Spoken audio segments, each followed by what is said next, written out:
It's time for our nursing tip of the week, and in this week's tip, we are talking about the pulse ox. A pulse ox measures the percentage of oxygen in the patient's red blood cells. And it does this by shining a light through a patient's fingertip or wherever else you're placing your pulse ox and measuring the percentage of light that is going through the patient's fingertip or, again, wherever else you're placing your pulse ox. I would say the most common place for a pulse ox in an adult is on a finger, but there's a couple things you're going to want to keep in mind when you're placing the pulse ox. One is you have to remember that this light has to shine through. So if the patient has something that's going to impede that light shining through, such as dark nail polish, artificial nails, if the patient's fingers are dirty, it's not going to work as well. Some other factors to consider is if you have poor circulation, darker pigmented skin, thick skin, if you're using tobacco, if the temperature of the skin is too cool, wearing dark fingernail polish, artificial nails, or fingers that are not clean, you may not get an accurate reading, which means you're not getting an accurate reading. One good way to know if you're getting an accurate reading is by looking at the pulse ox pleth.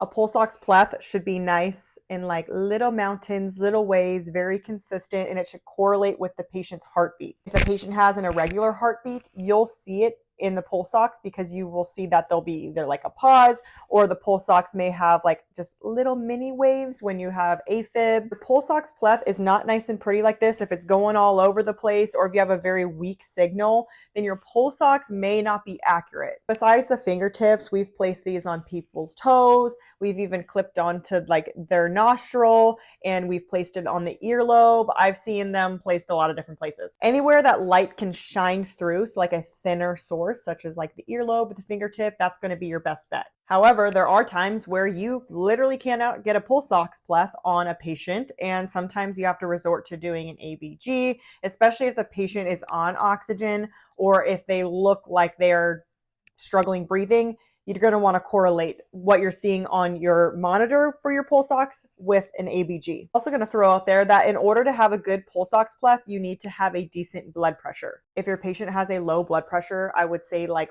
less than a systolic of 80, you're going to have a hard time getting a good pulse ox waveform and it's not going to be accurate. Another important thing is to make sure we are changing up the location of these pulse oxes because one, they get nasty, dirty, and we should be able to clean the patient's fingertip or wherever they are. And also it's at risk for skin breakdown. So you want to make sure you're rotating sites frequently depending on your hospital's policy. As a rule of thumb, I typically like to put the patient's pulse ox on their non-dominant hand so they're not using it as much. That's going to help you have a more consistent waveform and less artifact.